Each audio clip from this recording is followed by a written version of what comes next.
ভগবান নিয়ে পার্থক্য করতে নেই, কারণ যে কৃষ্ণ সেই কালী সেই জগন্নাথ। যদি বলেন প্রমাণ কোথায়, আচ্ছা তোমাদের এখানে দুর্গা পূজা হয়? হয়? খুব আস্তে আস্তে মাথা নাড়ছে গো। জয় রাধে। কালী পূজা হয়? সরস্বতী পূজা? সব পূজাই হয়। দেখবেন যে কোনো পূজা হোক প্রথমেই কিন্তু ঠাকুর মশাই হাতে এক গন্ডুস জল নেই, নিয়ে পরে বলো ওম বিষ্ণু, ওম বিষ্ণু, তত বিষ্ণু।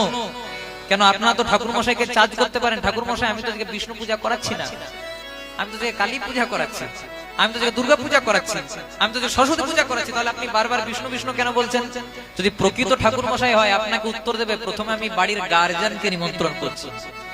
বাড়ির অভিভাবককে নিমন্ত্রণ করলে, বাড়ির গার্জিয়ানকে নিমন্ত্রণ করলে যেমন বাড়ির সব সদস্যদেরকে নিমন্ত্রণ করা হয়ে যায়, তেমনি কলিকালে যদি কেউ কৃষ্ণ ভজন করে তার হিন্দুদের 33 কোটি দেব দেবতা সকলের ভজন করা হয়ে যায়। নিতাই গৌর প্রেমানন্দে হরি হরি। আবার পূজাগুলো শুনতে হবে।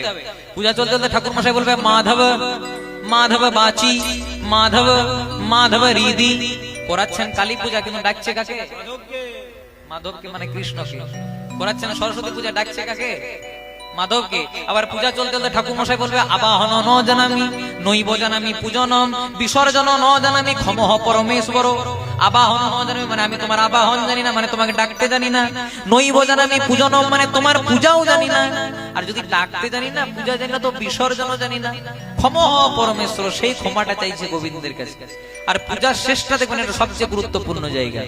আপনি কালী পূজায় করুন, দুর্গা পূজায় করুন, সরস্বতী পূজায় করুন, লক্ষ্মী পূজায় করুন, ঠাকুর মশাই শেষ মন্ত্র কি বলে?